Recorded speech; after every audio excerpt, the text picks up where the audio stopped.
Olá! Quando a gente pensa nas catacumbas de Roma, o que vem à cabeça?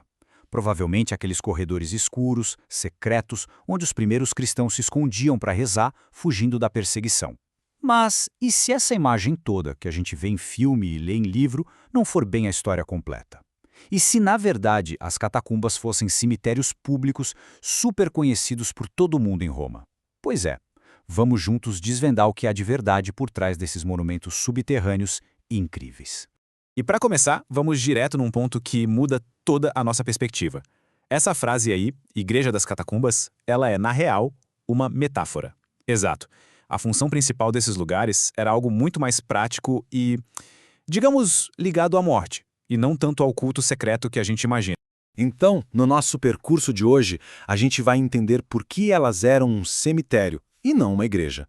Vamos investigar as origens dessa prática, ver como a Era dos Mártires transformou tudo, acompanhar a história de como elas foram abandonadas e depois redescobertas e, claro, dar uma espiada nos tesouros que elas guardam até hoje.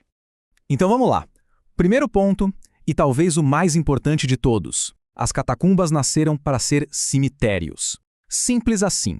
E olha que interessante, a própria palavra catacumba, no início se referia a um lugar bem específico, um cemitério que ficava lá na famosa Via Ápia. Só com o tempo é que o termo pegou e começou a ser usado para todas essas galerias funerárias subterrâneas.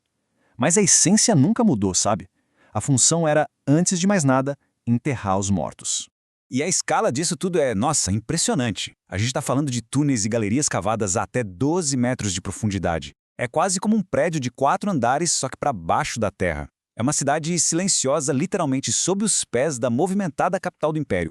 E agora vem um dos fatos mais surpreendentes. As catacumbas não eram secretas. Longe disso. Elas ficavam localizadas às margens das principais estradas que saíam de Roma, como a Via Ápia, a Via Aureliana. Eram cemitérios conhecidos, registrados pelas autoridades. Não eram esconderijos clandestinos. Isso vira o jogo na nossa cabeça, não é verdade? Ok, mas de onde veio essa ideia de enterrar os mortos no subsolo?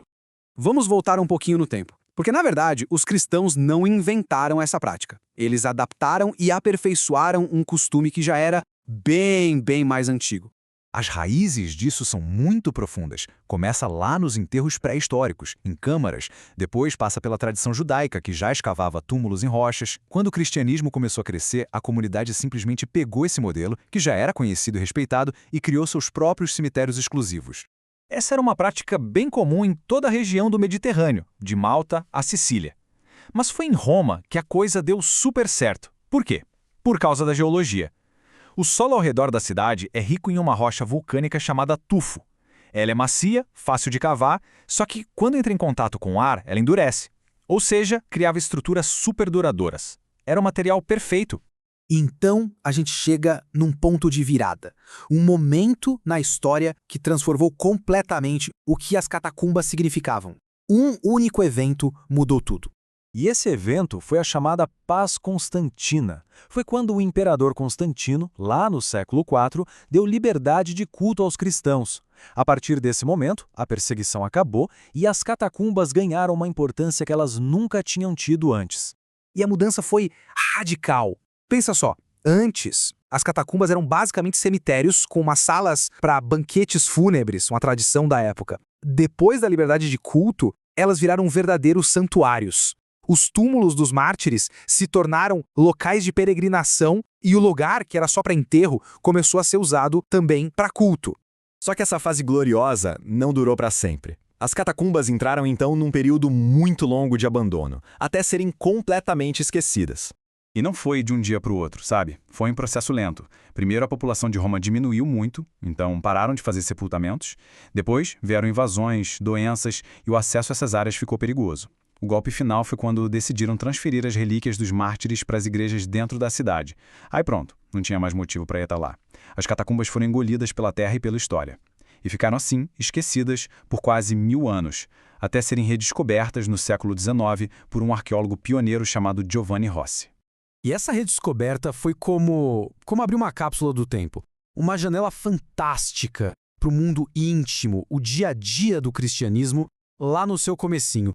E o que foi que os arqueólogos acharam lá dentro? Nossa, um verdadeiro tesouro de informações.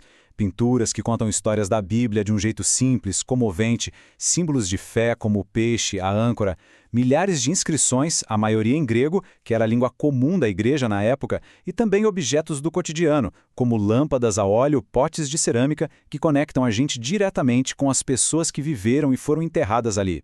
Entre as mais importantes estão a de São Calixto, que é uma das maiores e mais antigas, e a de Prestetato, que é famosa pelas pinturas e sarcófagos incríveis.